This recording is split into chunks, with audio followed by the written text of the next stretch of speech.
아이고 반갑습니다. 리병이북스의 영삼입니다. 어벤져스 엔드게임에서 스파이더맨의 새로운 모드, 즉살 모드가 등장했었는데요. 그래서 오늘은 스파이더맨의 즉살 모드처럼 스파이더맨이 맘먹고 능력을 발휘하면 벌어지는 일, 누구든 걸리면 후드럽 해버리는 스파이더맨에 대해서 알아보도록 하겠습니다. 그럼 지금 바로 시작해보도록 하죠. 첫 번째로 스파이더맨이 참교육을 시켰던 캐릭터는 바로 캡틴 아메리카인데요. 시크릿 엠파이어라는 이슈에서 캡틴 아메리카는 하이드라의 일원이었으며 엔드게임 이후에 수없이 나왔던 헤일 하이드라를 처음으로 말했던 이야기입니다. 여기에서 캡틴 아메리카는 머리가 돌아버렸는지 블랙 위도우를 방패로 찍어버리는 일이 생겼고, 덕분에 블랙 위도우는 그대로 목뼈가 부러져서 죽음을 맞이하게 됩니다. 그래서 이를 지켜보고 있던 스파이더맨이 캡틴 아메리카와 1대1로 영혼의 맞다이를 뜨기 시작하죠. 이 둘의 싸움은 거의 스파이더맨이 개 발라버렸다고 해도 과언이 아닌데요. 스파이더맨이 캡틴을 한 대만 때린 것도 아니라 얼굴만 수차례 때렸죠.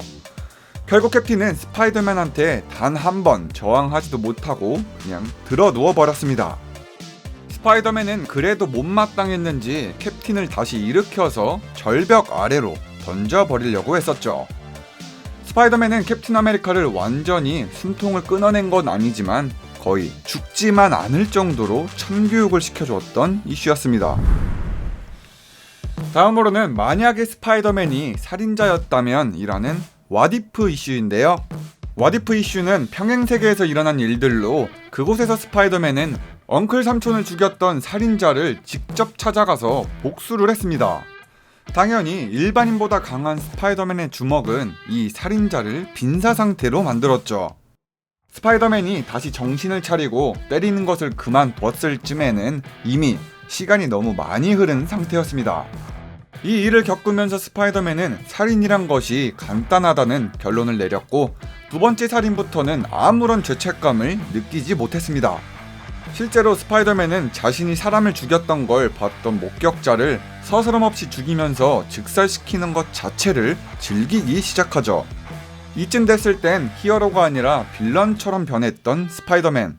스파이더맨 수트를 입지 않았는데도 살기 넘치는 주먹을 휘둘렀고, 학교에서 자신을 놀리는 친구가 있자 주저없이 멱살을 잡아버리는 행동까지 일삼았습니다.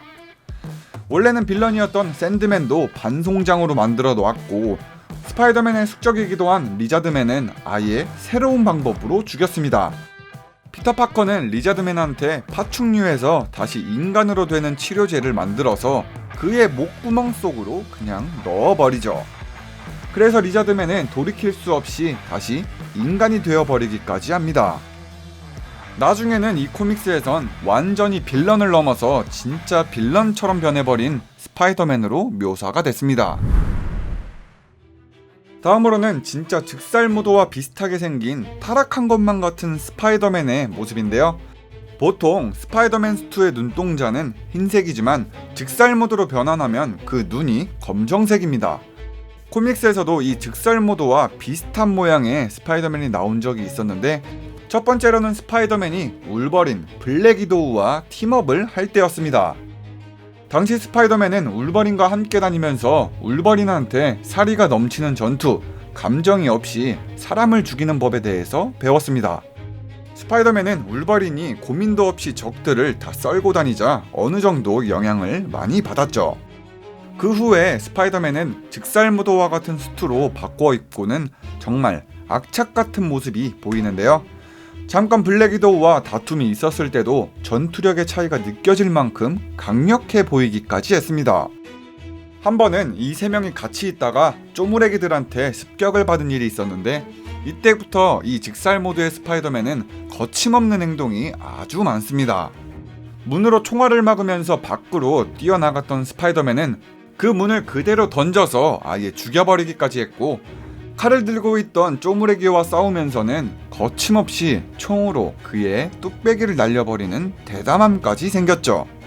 이후에도 스파이더맨은 참지도 않고 분출만 합니다. 그냥 싸그리 죽이는 데에만 열중하는 모습이죠. 다음 두 번째 즉살 모드와 비슷한 수트는 바로 슈피리어 스파이더맨인데요.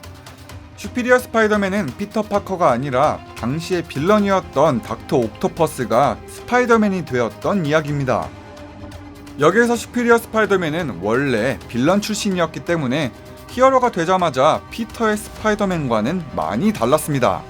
적들을 효율적으로 제거하는 모습들이 있었고 감정과 죄책감은 1도 없었죠. 벌처를 라이트에 냅다 꽂아버려서 눈을 잃게도 만들었고 짜잘한 빌런들은 그냥 피떡으로 만들어버릴 정도로 그냥 이 사람한테 걸리면 다 패죽이는 시기가 있었습니다. 이 슈피리어 스파이더맨의 영상은 제가 아주 자세하게 만든 영상이 있으니까 궁금하신 분들은 우측 상단의 카드로 보시면 되겠습니다. 스파이더맨은 항상 큰 힘에는 큰 책임이 따른다라는 말을 많이 합니다. 이 유명한 모토는 스파이더맨이 히어로가 될 수 있었던 중요한 대사였죠. 그래서 원작 설정으로는 피터 파커는 겁나게 착하고 더불어서 스파이더맨은 절대 빌런이라도 죽이지는 않는 캐릭터입니다. 심지어 스파이더맨은 자신의 삼촌을 죽인 사람한테 복수를 하지도 않았고 또 가족을 위협했던 빌런들조차 죽이지는 않고 물리치는 모습이 있었죠. 그렇지만 한편으로는 제가 오늘 소개해드렸던 것들처럼 대부분의 빌런들은 스파이더맨이 죽여본 적도 있습니다. 만약 이랬다면 왓이프 시리즈거나 스핀오프 작품이긴 했지만 여태 나왔던 수많은 빌런들, 히어로들이 스파이더맨한테 죽어나간 적이 있었죠. 피터 파커가 스파이더맨이 됐으니까 망정이지 스파이더맨 자체의 능력이 너무 넘사급이라 확실히 피터의 마인드만 변한다면 웬만한 사람들은 다 씹어먹을 듯 보입니다. 리뷰영이북스의 다음 영상은 캡틴 아메리카에 대해서 영상을 올릴 예정인데요. 오늘의 첫 번째 주제이기도 했던 시크릿 엠파이어 이슈에서는 스파이더맨이 캡틴을 죽이려고도 했었죠. 다음 영상에선 헤일 하이드라라고 외치는 캡틴 아메리카의 모습부터 진짜로 신급 존재를 넘어서 최강의 존재가 된 캡틴, 엔드게임에서도 나왔던 캡틴 대 캡틴의 전투를 살펴보도록 하겠습니다. 오늘 영상도 재밌게 봐주셨다면 좋아요, 구독하기, 알람 설정까지 누르는 건 진짜로 잊지 마시고요. 그럼 지금까지 감사합니다.